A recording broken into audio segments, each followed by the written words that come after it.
Nu, tad ar uzvaru. Kāda tad tā uzvara sanāca?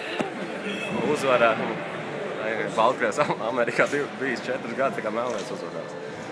Uzvara bija tāda smaga, tu pats redzēji, uzvara bija.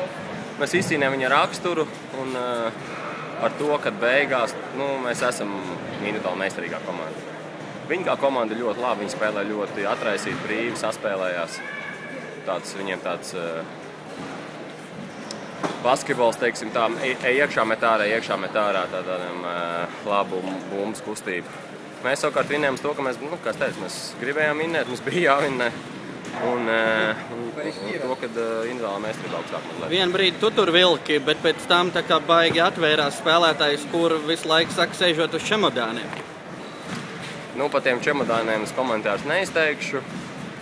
Vienu brīdi, katram kaut kāds brīdis pienāk. Bet tev bija tas jādara. No sūdiem jāvelk ārā, no tevis to prasīja šodien. Nē, tā laikam nav. Tā laikam tā vienkārši sagadījās.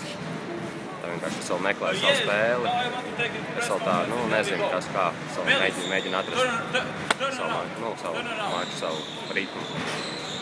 Tā.